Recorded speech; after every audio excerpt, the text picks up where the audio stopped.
Dear Mr. President, we are two statistically average girls from Oklahoma, and we have some concerns and suggestions about the American welfare system. going into this, we knew minimal to nothing about how welfare works. In order to solve that, we decided to educate ourselves on the topic.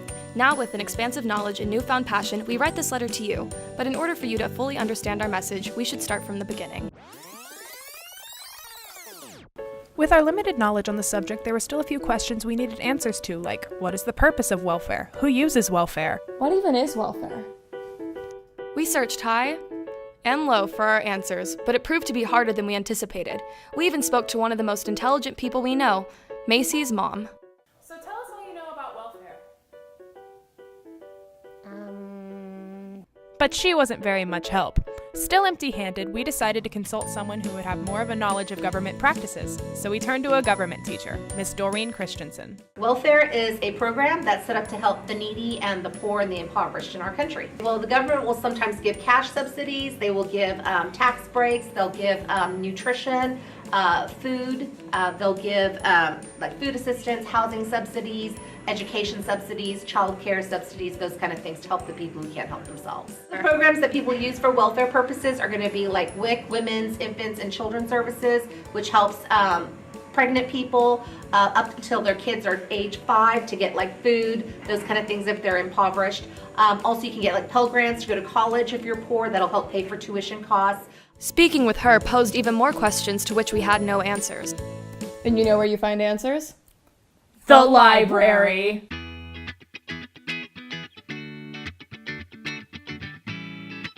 And this is what we found. In 2015, over half of the federal budget was put towards welfare programs such as Medicare and unemployment. Also, the poverty rate hit an all-time high in 2010, but around that time Obamacare was enacted and it leveled out before eventually dropping in 2015. Finally, over the past 10 years, there's been a gradual increase in food stamp participation.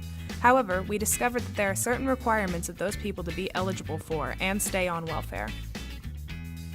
Here's just a few. A basic lack of gainful employment opportunity through either lack of places of employment or lack of job skill, which means you can be eligible if you've tried to find a job and failed or have a disability that prevents you from working. All dependent children within a household must be attending school within school days. All minors and dependents must be fully and appropriately immunized. The recipient must be 18 years of age, and you must be a legal and permanent resident of the state to which you are applying. You must be a citizen of the United States or a qualified non-citizen legal resident. All monetary resources must be divulged, which means you have to disclose whatever money or valuable items you have, whether that be in gold bars, a bank account, or hiding in your sock drawer. Some people believe that our system is too easily cheated and that our primary problem lies within the honesty of those on welfare. In Phil Harvey and Lisa Conyers' book, The Human Cost of Welfare, it's put simply. There is nothing to suggest that those on welfare are lazy. There is also nothing to suggest that those on welfare are stupid. If our government is giving equal pay to those on welfare as an average working American, it's no surprise that many are not just taking advantage of that privilege, but in some cases abusing it. In the eyes of many, our system rewards laziness. But no matter how many books we read, they all seemed pretty one-sided.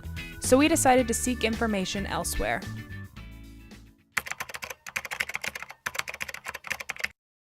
It is absurd to have the wealthiest family in America, the Walton family, getting wealthier by passing on expenses, healthcare expenses, housing expenses, nutrition expenses, because they're not paying adequate wages to their workers, passing those costs on to the taxpayers of this country.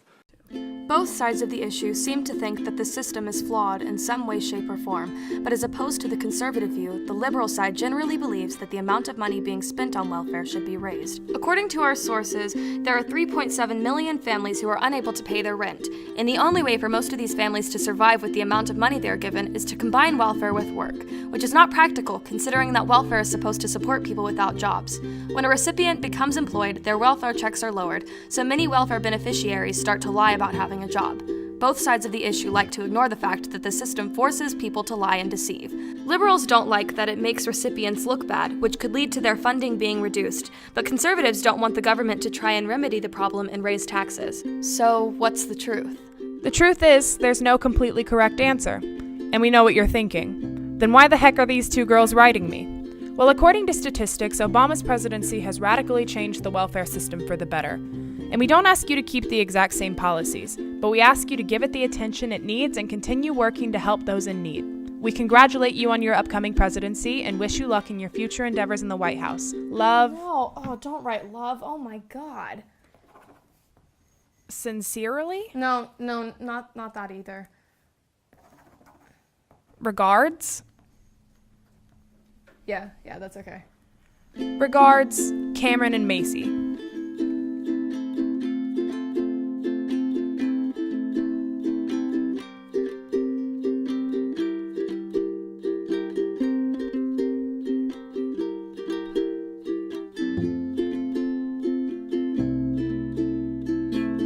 Perfect.